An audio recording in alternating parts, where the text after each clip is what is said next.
Texas A&M getting ready now for the 400 meters for women. Here are the standings on the women's side after 9 events. Arkansas with a 13-point lead over Georgia. Then A&M just 1 back and Alabama 5 back in 4th.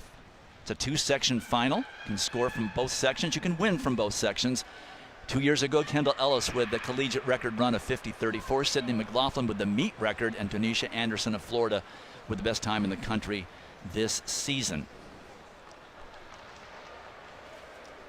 From the inside, Peoples of Arkansas, McDonald of Alabama, Ciara Richardson of Texas A&M, and Alexis Holmes of Kentucky.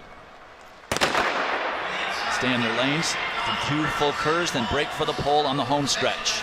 Ciara Richardson in the white, second from the right of your screen, was the 3rd fastest time in the semifinals at 52:71. That was a season best for her. She is from Texas A&M, runs on this track all the time, knows it very well. And it looks like Alexis Holmes is going to get the pole position.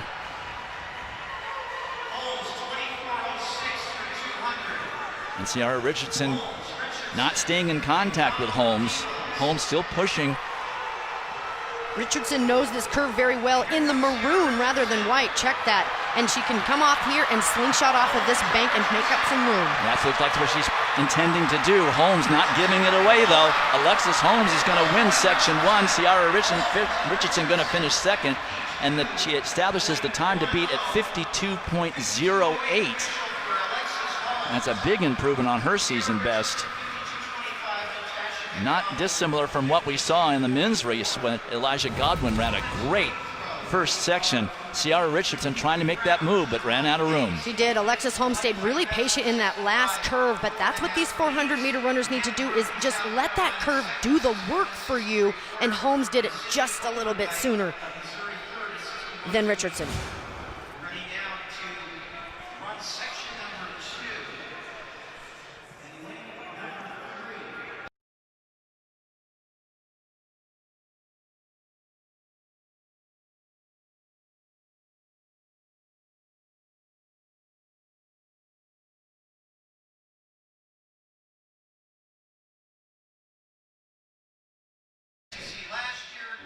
Well, from an athlete standpoint, we of course left our old track there, so it's adjacent to the new track. We'll have stands in between, but you have a full track to warm up. You have vault areas, you have long jump areas, you got high jump areas, and you have a full oval. So the 100 and the hurdles right down the middle.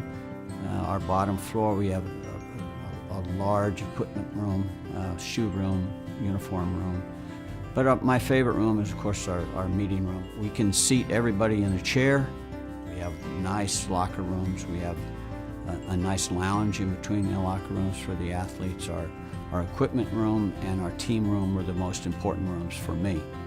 When you walk in the lobby, the national championship trophies are right there, as well as an Olympic wall.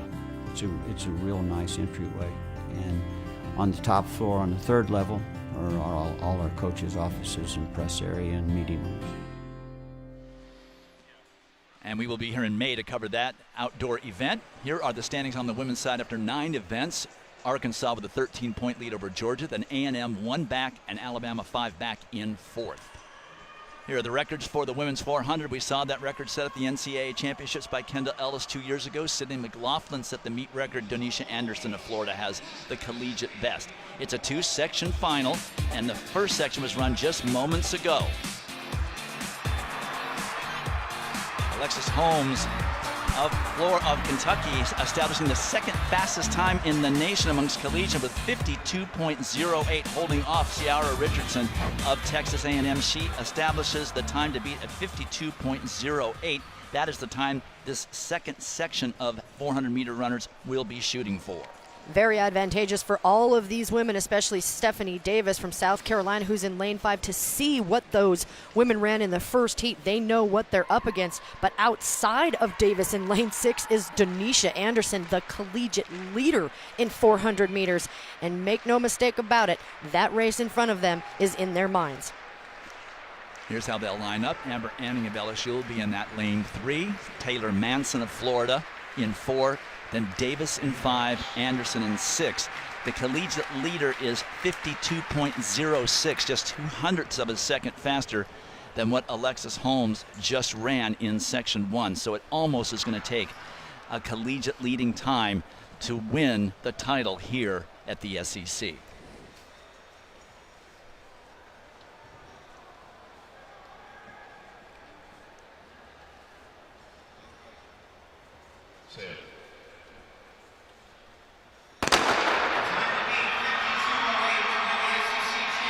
Denisha Anderson from Florida at the top of your screen in the all-white, 6'2". You cannot miss that stride length. She is the collegiate leader at this distance. And what you want to do right here is make sure that you let the curve do a little bit of the work for you. And if you're going to take this pole position, take it nice and long in a gradual straight line and not cut in too soon. Well, this one's going to be contested. And it looks like Stephanie Davis got the inside, and Denisha Anderson did not try to take it away from her. She had to run wide. Now she's got to let those strides be her friend. She also had to do a little bit more work coming off that curve into that straight. And Davis is boxed by the two Florida runners. She tries to find some room to run, but it breaks her stride. She finds another gear anyway. Stephanie Davis, did she run fast enough? No. The winner will come from Section 1. Alexis Holmes, the sophomore, who ran 52.08, wins the title. Davis, and I think being boxed is what made the difference. 100%. Coming into this final stretch, you see Davis, she is in between both Florida runners, and you see that step right there that just kicked her off of her just smooth stride. And once that happens, you're so tired at this part of the race, you cannot recover. She does, and then just comes through. That was incredible by her. 6'2" is Anderson, and pushes her. She just didn't have enough in the tank. But for Davis to get through both of those runners after that stride foul, wow. Well, that was a great race, and Alexis Holmes from the first section, second best time in the country, wins the race. Stephanie Davis trying as much as she can, gets a great time, but just misses in second. Amber Anning of LSU finishing third out of Section 1, and the winner is downstairs with Laura. Alexis, a nerve-wracking minute. They're having to wait to watch that second section. Take me through watching it, hoping that your mark from the first heat held up. I definitely knew what the competition was going to be like, so I just really tried to put the best time forward that I could, and I did, and I'm just like, it feels surreal right now.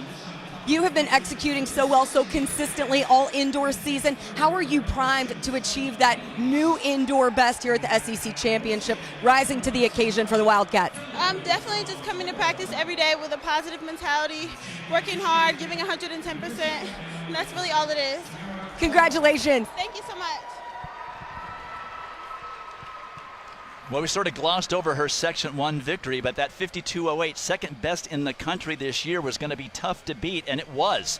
It held up as the winner. It doesn't happen often, but she wins it from Section 1. So we'll leave the track for a moment, get you caught up on some field events. In the women's long jump, contested earlier, and this was a great competition. Mercy Abayer, the senior of LSU, this was her second attempt down the runway. Nice pop off the board, puts her out 20 feet 11 3/4. She's from Nigeria and was fourth at this meet last year. Moves up a pot. Jasmine Moore, the freshman from Georgia, Petros Kipiani, always strong in the field events. She moved from 5th place to 2nd place with this 21.1 1/4 jump. Also, the 2019 Gatorade National Girls Track and Field Athlete of the Year, proving why. And it was all Texas A&M Aggie Deborah Acquah. Her third attempt down the runway leaps out to 21 feet 2 inches. That put her number 2 in the country. From Ghana, she's also the Ghana national record holder. Last year, she was second at this meet, betters it, and gets the gold. Your top, Deborah Acquah from Texas A&M, Jasmine Moore from Georgia second, and Mercy Abayer, LSU third.